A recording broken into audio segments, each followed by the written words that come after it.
Hello, Kathden fans! Ito na nga, spotted si na Ma'am Catherine at saka si Joshua Garcia. And then, yung bagong serye ng Hello Love, bagong sequel ng Hello Love Again, mga kasumbrero. So, uunahin natin ito, itong pinost ng isang, ng isang admin. So, kasi akala na naman nila si Mayor Mark Alcala, kasi nga, tingnan mo dito, parang nakakap siya, tapos matangkad, tapos sabi ng reply dito is si Joshua Garcia po yan, tapos si Kath naman, tapos ang dito is parang pupunta sila ng Australia, parang ganun, pero siguro joke lamang yon kasi nga dati diba na-issuehan na magkasama si Mayor Mark Alcala at saka si Catherine daw sa Australia na hindi naman totoo, mga kasombreros. So kasi sabi dito ay akala ko si Mayor Mark Alcala, Mayor Joshua Alcala pala yan. Sorry naman kasi puro mayor na kasi kasama ni Kat, tapos tumawa siya ng tumawa, mga kasombreros. So ito yung sabi natin na dapat dito legit, mga kasombreros. Kung kaya yung ibang mga Kathden fans or yung talagang Ma'am Catherine ay talagang dito hindi agad naniniwala kagaya natin, mga kasombreros. So Mayor Josh at saka Mayor Alden at Congressman Alden ang ang kanyang mga nakasama, mga kasombreros.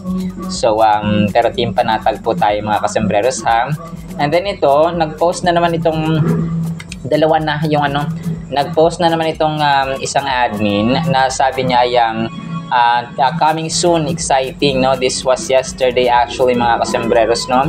Are we ready, fans? The two big stars reunite and work together again. Kathden forever. So tapos yung picture ni na Ma'am Catherine at Mr. Alden sa Canada, mga kasombreros, na may hawak na baby. Si phenomenal box office cinema queen, mga kasombreros, no? Nakakulay green sila. Apple green, mga kasombreros, or dark green ito, no? Or aqua green yata ito, no? Pero yun po, mga kasombreros, no? So coming soon, the two big stars work together again, will work together. So we'll wait for further announcements kasi nag-flash na naman itong sa akin, no? Itong sequel ng Hello Love Again, mga kasombreros. So magkaibang admin ito.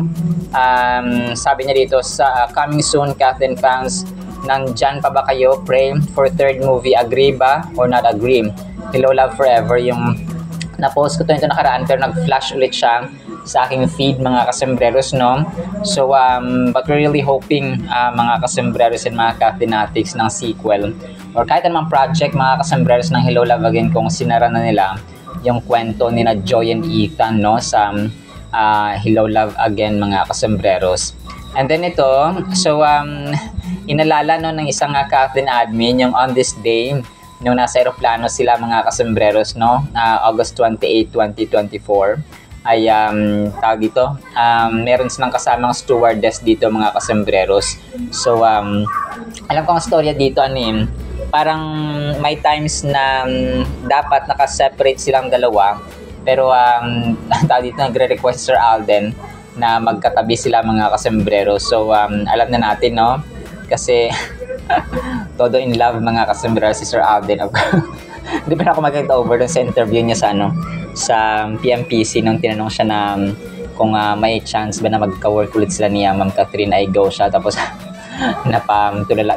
patulala ng konti. Tapos oo naman, yes, parang pag may chance or may opportunity ay gusto niya magano. Pero nakita mo yung difference nung tinanong siya about kay Ma'am May Mendoza, wala siyang comment, no? Sabi niya, I don't wanna comment. Sabi nga, respect na lang po, sabi nga ni Sir Alden.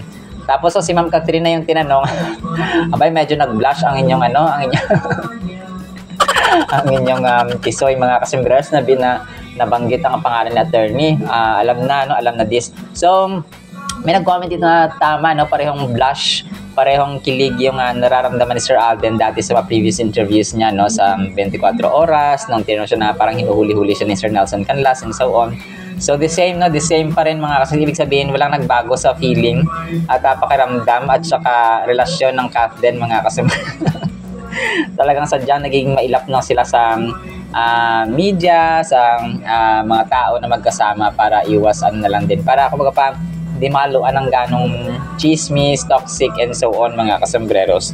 So ganon dapat, no, kasi nga privacy is a peace, mga kasombreros. So ganun ang ni Sir Alden, mga kasombreros and mga Kathenatics. And then ito, so update tayo mga kasembreros, no? Ngayon yung opening pala, no, ng Hungry Pita ni Sir Alden sa Alabang, no? Kagaya ng na-vlog natin nung nakarang araw, if I'm not mistaken, yesterday or the other day. So ito po ay nasa Ayala Mall branch nila. So now open, sabi dito, The Hungry Pita, Ayala Mall South Park Center branch. First floor ito sa Ayala Mall sa Park Center mga kasembreros.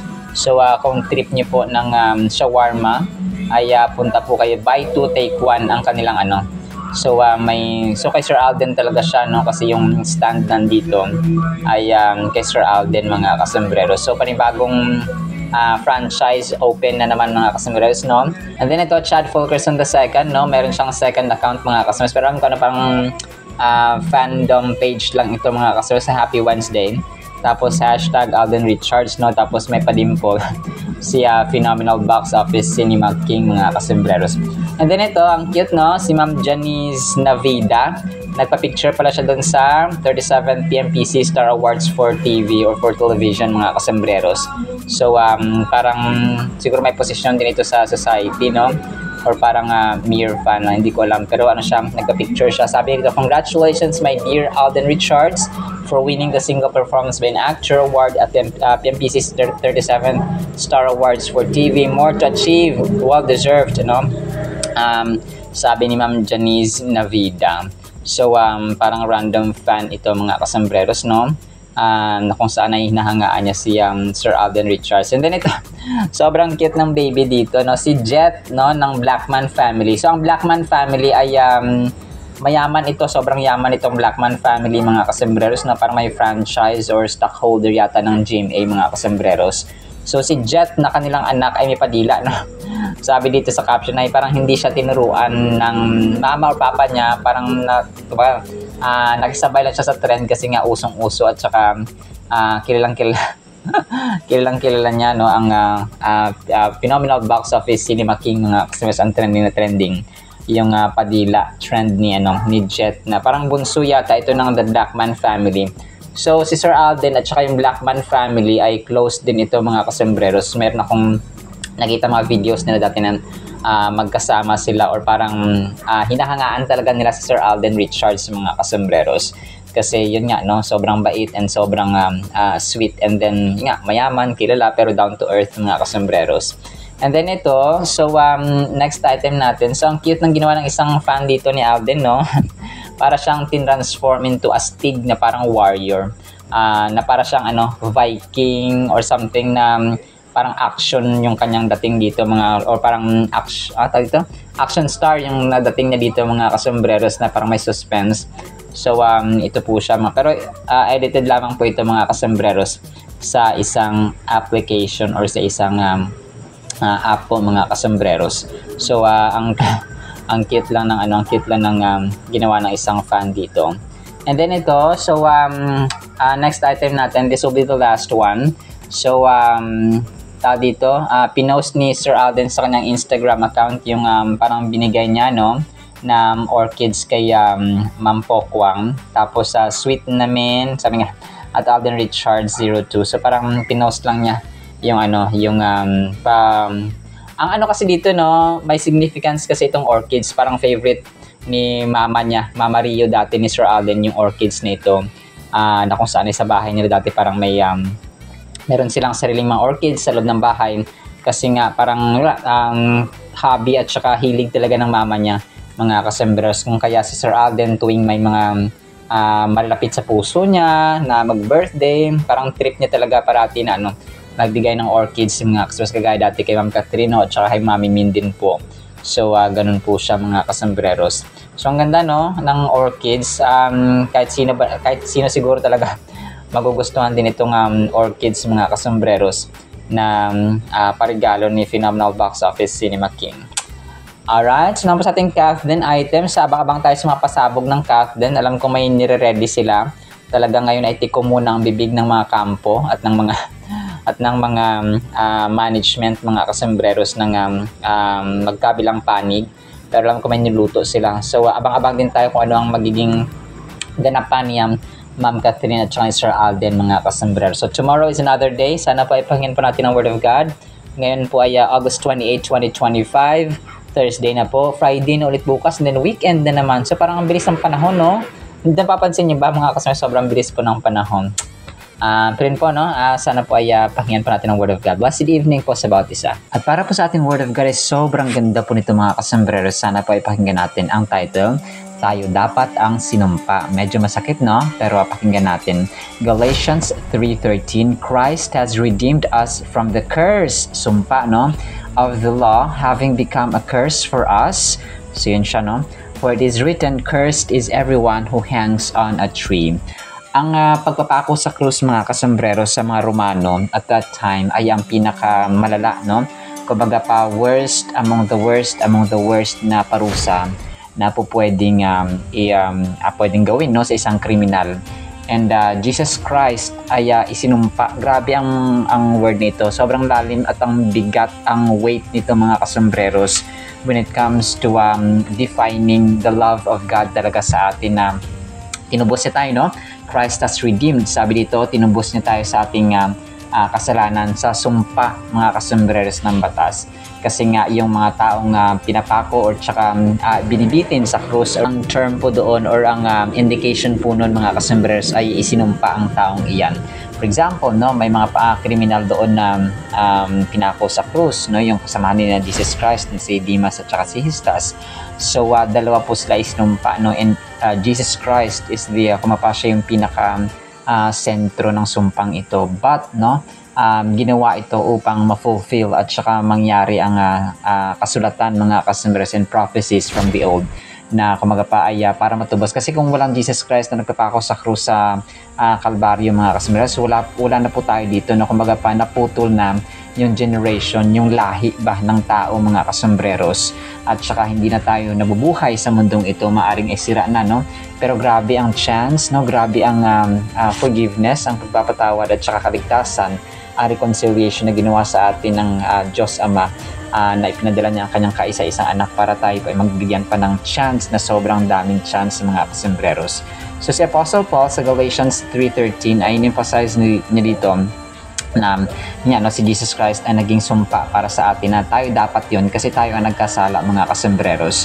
So kumbaga pa siya yung nagbayad, no? Tayo ang nagkasala pero siya ang nagbayad, yung kaya walang rason para sabihin natin na unfair ang buhay or unfair si Lord mga kasombreros, kasi unang-una sa lahat tayo ay nilikha niya, hindi tayo ang lumikha sa Diyos. And nung nagkasala pa nga tayo ng sobra-sobra na, ay siya pa yung nagbayad imbis na tayo. Di ba? Isipin mong unfair ba ang Diyos na grabe na yung kanyang pag-ibig sa atin? No? Grabe yung yung pagpapatawad, yung awa, mga kasombreros and chances na ibinibigay niya sa atin. And yung word na ito, it's essential to grasp the significance of this statement. In biblical times, being cursed was a severe consequence often associated with the divine judgment. So, gaya po na na-mention natin. So, ito po ay ang verse na ito ay kalakip, no, or related sa Deuteronomy 21:23 na kung saan sinasabi ng Panginoon na that anyone yung parati nating isipin na yung pagdating ni Jesus Christ, no, ay fulfillment lamang. Kumbaga pa sa isang pelikula, nagawa na po yung script, alam na po ng director ang ending, alam niya yung plot, yung setting, yung simula, yung climax at saka yung ending ng istorya mga kasombreros. And God the Father was the ultimate director ng pagkamatay ni Jesus Christ mga kasombreros from the time of His birth, na iko-conceive siya ng Holy Spirit, no, without any sexual intercourse mga kasombreros, and then to His ministry, and after that, no, alam natin yung istorya, pinako siya sa krus at namatay na sa ikatlong araw ay nabuhay muli mga kasombreros at bumalik sa Diyos Ama sa langit. So we know the story, no? The resurrected Jesus Christ mga kasombreros. So ang istoryang ito, no, ang Deuteronomy 21:23 kasi ay old book ito mga kasombreros, no? Genesis, Exodus, Leviticus, Numbers, Deuteronomy. So isa siya sa 5 pinakaunang libro ni Moises sa Biblia mga kasombreros. When reflecting on Galatians 3:13, we're invited to consider our own personal narratives and the consequences of our actions. So sa atin din ganun mga kasombreros. So the curse of the law serves as a reminder of our inability, no? Wala tayong kakayahan hindi tayo mapaworthy mga customers in the first place to achieve righteousness through our efforts and through our efforts alone. The concept of Christ redeeming us in a source or is a source of immense comfort and hope. Many of us can relate to moments of feeling unworthy, lost, or overwhelmed by our struggles. However, this verse reassures that more than or through Jesus' sacrifice, we transition from a state of condemnation to one of grace. Grabe, no?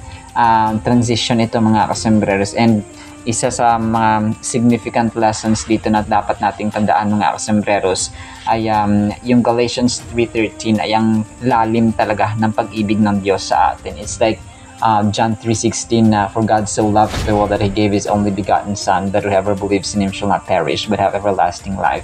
So ito ay parang related or connected din siya mga kasembreros. Kumbaga pa supplement no ng declaration or statement ng ating Panginoon kung gaano niya tayo kamahal, that He gave His only begotten Son. He demonstrated His willingness to go to immense lengths to secure our salvation. Grabe. Hindi yun madali mga kasombrero. Sabihin natin Diyos siya, but He was in physical, no? Yung nature niya at that time, nasa physical siya mga kasembreros. As we consider this, we are encouraged not to take for granted the precious gift of grace we've received. Instead, let it inspire us to love others deeply as well. So, yung kailangan appreciate natin mga kasembreros, hindi kasi tayo nagkakaroon ng intentional na Bible study or devotion sa Biblia kung tayo lang mag-isa, for example, or group study or group Bible study or prayer, for example. Hindi tayo naglalaan ng panahon sa mga ganung bagay kung hindi natin lubusan ba na maunawaan kung gaano kalalim, gaano kataas, gaano kalawak mga kasembreros ang pag-ibig ng Diyos sa atin. So, ang Galatians 3:13 na dapat tayo ay sinumpa, no? Tayo yung nakapako dun sa krus, tayo yung nagbayad ng kasalanan, but still we're not worthy. Kumbaga pa yung halaga natin ay piso, yung halagang requirement ng Panginoon ay billion, trillion. Hindi nga actually mabayaran ng pera mga kasembreros eh. So, pero ginawa niya yun dahil sa labis at saka dakilang pag-ibig niya sa atin. So let's remember that isn't just an isolated event. Christ's redemption was an integral part of God's redemptive plan flowing through the scriptures. Our faith becomes our legacy, influencing how we live and how we share the good news with others. So napakaganda actually nito mga kasmers, no, yung ating yung verse na ito. So as a final thought, ang verse na Galatians 3:13 ay nagsiserve sa atin ng napaka-powerful reminder ng freedom, kalayaan na binigay sa atin ng ating Panginoon, na instead of us dying on the cross, siguro na kung hindi binayaran ni, kung binayaran niya kasi ng full kagaya sa school natin, no, di ba, pag gusto mong bayaran lahat ng yung buong whole year ng tuition fee, so full payment ang gagawin mo. So parang ganun ang ginawa ng Diyos sa atin. So yung kasalanan ay binayaran na ng Panginoon. So we will be judged according sa ating pamumuhay at pananampalataya ngayon mga kasembreros, because fully paid na yung kasalanan, binayaran na niya ng fully paid mga kasembreros. Actually sobra-sobra pa, meron pang sukli mga kasembreros. So kung kaya ang ating part ngayon ay maglaan tayo ng panahon talaga sa pagbabasa ng Biblia. It's one way of saying that we love God if we are reading His commandment in the Holy Bible and then following and obeying His word mga kasembreros, and be a light to other people. When we say light to other people, nagiging good example tayo sa pananalita, sa actions, matulungin tayo, masunurin sa magulang, mapagmahal sa magulang, sa anak, sa kapatid, sa asawa, and so on mga kasembreros. So, hindi nagtatapos sa pagbabasa lamang. So, there should be an application. Para kang nag-aral ng 10 years sa medical school, tapos ay hindi ka naging doktor, so useless siya mga kasembreros. So ganun din po ang ating Panginoon. And come to think na kapag masunurin tayo, yung blessings ay sumusunod din siya, no, mga kasembreros. So hindi po pwedeng ang Diyos natin ay hindi siya unfair. He is the Father of fairness. Patas siya, no, kung tayo ay masipag magtrabaho sa kanyang kaharian, ay masipag din siya mga kasembreros, at natutuwa kapag tayo ay binibigyan po ng pagpapala. Grabe, no? Napakaganda mga kasembreros. But in the meantime, ayan lamang po sa ating Word of God, ha? Nawa po ipagpalain po tayo ng pag-ibig, pananampalataya, pag-asa, at oras at panahon para sa ating Panginoon, mga kasambrers. In Jesus' mighty name we pray. Amen and amen. See you sa next time at mga kasambres, and paalam po.